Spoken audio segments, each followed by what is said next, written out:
Join us as we explore three gripping tales of individuals whose New Year's resolutions spiraled into dark, suspenseful journeys. Don't forget to like, subscribe, and ring the bell for more stories that will keep you on the edge of your seat.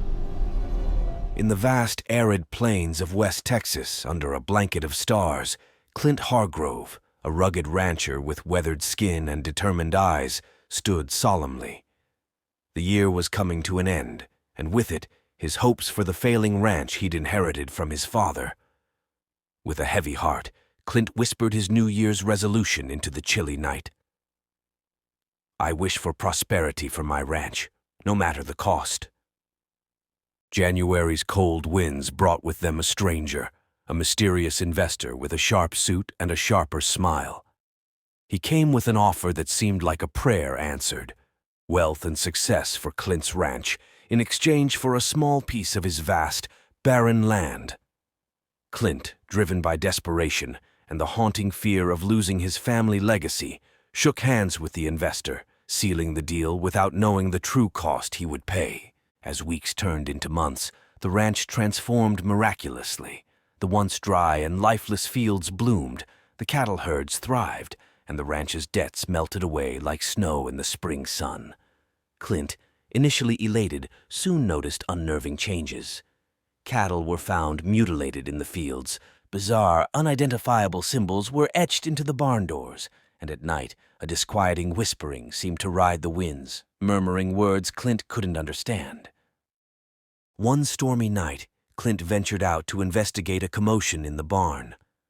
Amidst the howling wind and crackling lightning, he stumbled upon an old leather-bound book buried beneath a loose floorboard. Its pages, yellowed with age, revealed the chilling truth. The land he had traded away was an ancient burial ground, sacred and cursed. Clint remembered the tales his grandfather used to tell, stories of spirits and guardians that watched over the land. He realized the prosperity he enjoyed came at a grave cost. The awakening of something sinister, something ancient that lay dormant beneath the soil of his ranch. Fueled by a mix of fear and determination, Clint sought to confront the investor, but the man had vanished as mysteriously as he had appeared. The rancher was left alone to face the consequences of his wish. The ranch, once a symbol of his dreams, had become a nightmarish landscape. Shadows moved in the corners of his eyes, the cattle grew restless, and the whispering winds grew louder, as if speaking directly to him. One fateful night, as Clint patrolled his land, the ground beneath him trembled, and from the earth rose a spectral figure, its form shifting and twisting in the moonlight. Clint, frozen in fear, could feel the anger and sorrow emanating from the spirit. It was the guardian of the land, awakened by the disturbance of its sacred grounds. The spirit spoke in a voice that echoed through the night, a lament for the disturbed peace and a warning of the consequences of Clint's greed. It revealed that the prosperity of the ranch was tethered to Clint's own life force, draining him slowly. Each flourishing crop, each healthy calf, was a piece of his soul given away. Clint, realizing the enormity of his mistake, begged for forgiveness, pledging to restore the land to its former state. The spirit, moved by his genuine remorse, granted him a chance for redemption, but at a price. Clint had to relinquish the prosperity he had gained and dedicate his life to protecting the sacred land. The following days saw Clint undoing the deal he had so eagerly made. He returned the ranch to its original state, letting go of the wealth and success he had yearned for. The spectral figure watching from the shadows slowly faded away as the land healed, its whispers becoming a distant memory. The ranch struggled to survive, but Clint worked tirelessly, respecting the land and its ancient guardians. He shared his story with others, a tale of a New Year's resolution turned into a nightmare, a warning about the cost of greed and the importance of respecting the old ways and the land. As years passed, Clint's story became a legend in West Texas, a cautionary tale whispered around campfires. The rancher grew old, his body worn, but his spirit unbroken, forever a guardian of the land that had taught him the harshest, most valuable lesson of his life. On a quiet New Year's Eve, an aged Clint stood under the starry sky once more, his eyes reflecting the wisdom of his years. He made a new resolution, this time a promise to protect and honor the land until his last breath. And as the cold wind blew, it seemed to carry an approval, a soft whisper from the land itself, sealing his vow in the vast, arid plains of West Texas. In the heart of Houston's bustling cityscape, among the towering skyscrapers and the relentless hum of urban life, Emily Torres, a young, ambitious lawyer, stood at the crossroads of her career. With fierce determination in her eyes, she made a New Year's resolution to climb to the top of her prestigious law firm, no matter what it took. One fateful evening, as the city lights cast long shadows across her office, Emily met with a new client. He was enigmatic, his eyes shrouded in mystery, his presence both alluring and unnerving. He promised her the success she craved, offering her a series of high-profile cases. The catch? These cases were morally ambiguous, teetering on the edge of legality. Driven by her ambition, Emily shook hands with the stranger, unaware of the dark path she had just chosen. As months passed, Emily's career soared. She won case after case, her name becoming synonymous with ruthless efficiency in the legal world. But with each victory, a part of her began to wither. Her nights, once a refuge of peace, became a stage for haunting nightmares. In these dreams, the faces of her clients' victims visited her. They were vivid, visceral experiences where spectral figures, eyes filled with silent accusations, whispered truths she refused to acknowledge by day. They spoke of injustice, of pain, and of the moral cost of her victories. Emily would wake up drenched in sweat, the echoes of their voices lingering in the early morning stillness. The line between reality and these night terrors began to blur. Emily found herself constantly looking over her shoulder, her once sharp focus in the courtroom clouded by paranoia and fear. Whispers in the corridors seemed to speak her name, and every phone call echoed with an unspoken threat. Her colleagues noticed the change, but Emily dismissed their concern, attributing her growing anxiety to stress and overwork. However, the nightmares intensified. They became a relentless torrent of faces and voices, a cacophony of despair that followed her into her waking hours. In her office, the walls seemed to close in, the files and papers whispering secrets she didn't want to hear.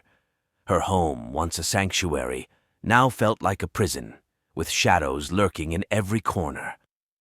One night, after another harrowing dream, Emily awoke to find one of the spectral figures from her nightmare standing at the foot of her bed. It was a young woman, her face a mask of sorrow and accusation. Emily tried to convince herself it was a hallucination, a trick of her sleep-deprived mind, but the figure spoke, its voice a chilling whisper that filled the room. "You know the truth," it said, pointing a ghostly finger at Emily. "You've seen the pain, the damage your victories have caused. How many more will suffer for your ambition?" Emily, frozen in fear, could do nothing but stare as the figure slowly faded away, leaving her in a room now thick with an eerie silence. That morning, she looked at herself in the mirror, her eyes hollow, her spirit broken. She realized the ghastly toll her resolution had taken, not just on her career, but on her soul. Tormented by guilt and haunted by the faces of those she had indirectly harmed, Emily knew she had to make a choice. She could continue on her path of success, gaining accolades but losing herself to the nightmares, or she could step away, sacrificing her career to perhaps find some semblance of peace. The decision weighed heavily on her, but as she walked through the dimly lit streets of Houston, the city that had once symbolized her dreams now a labyrinth of shadows and whispers, Emily knew what she had to do. She resigned from her firm, leaving behind the prestige and power she had worked so hard to attain. But the nightmares didn't stop. They followed her, a constant reminder of the choices she had made. Emily sought help, visited therapists, and tried to rebuild her life, but the spectral figures from her dreams seemed to have crossed into her reality, a haunting presence she couldn't escape. In the end, Emily Torres found herself trapped in a psychological nightmare, a world where the line between reality and the horrors of her mind was irrevocably blurred. She wandered the streets of Houston, a shadow of her former self, her story a chilling testament to the price of unchecked ambition and the haunting consequences of a resolution made without regard for its moral cost. In the quaint town of Marfa, Texas, known for its vibrant artistic community, Ava Moreno, a young and passionate yet struggling artist, longed for the spark that would ignite her career. Surrounded by the desolate beauty of the desert and the innovative spirits of fellow artists, Ava made a fateful New Year's resolution to find the beauty and inspiration that would fuel her work and make her name known. One moonlit night, as Ava wandered through the town's deserted streets, lost in thoughts of unfulfilled dreams, she encountered a mysterious, ageless woman. This woman, cloaked in an aura of otherworldliness, presented Ava with a gift, a set of enchanted paintbrushes. With a knowing smile, she whispered that these brushes would reveal the true essence of beauty. Desperate to fulfill her dreams, Ava accepted the gift without a second thought.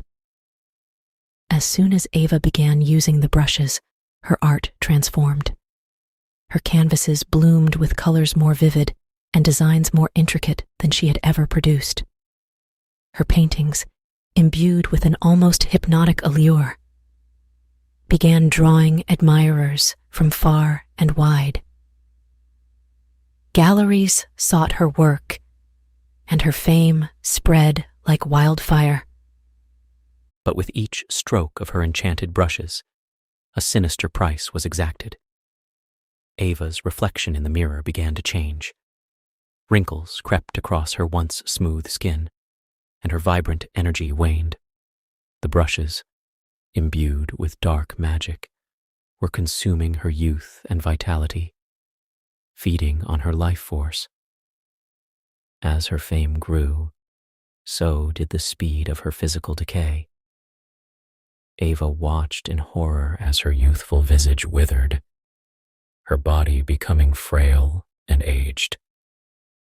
Panic set in as she realized she had become a prisoner of her own wish, ensnared in a grotesque nightmare. Haunted by her crumbling reflection, Ava's mind became a battlefield of fear and despair. The town that once inspired her now echoed with the whispers of her fate. The once benevolent faces of her admirers turned ghoulish, their praise a macabre chorus to her unfolding tragedy. In her studio, surrounded by the masterpieces that had sealed her doom, Ava faced the harrowing decision that would define her fate. She could continue to create, to pour her soul onto the canvas until there was nothing left of her, or she could break free from the enchantment, sacrificing her hard-earned fame and success. One night, as a storm raged outside, mirroring the turmoil within her, Ava took the brushes in her withered hands. With tears streaming down her aged face, she made her choice. In a final act of defiance, Ava snapped the brushes, breaking the spell that had so cruelly ensnared her. The moment the brushes fractured, a scream filled the air, a sound both from her and something otherworldly. The studio trembled, and the enchanting beauty of her paintings melted away, leaving behind only grotesque, twisted forms on the canvases. Ava collapsed, her body and spirit broken. The next morning, the people of Marfa found her, an old woman now, her once promising career reduced to a collection of horrifying artworks. Whispered rumors spread about the price of her ambition, her desire for beauty that had turned into an unspeakable nightmare. Years passed, and Ava's story became a cautionary tale whispered in the artistic circles of Marfa. The once lively artist spent her remaining days in solitude, a shadow amidst the desert landscape she once drew inspiration from. Her legacy, a reminder of the dark bargain she made, lived on in the distorted remains of her art, a testament to the dreadful truth that sometimes the price of a wish can be far too high.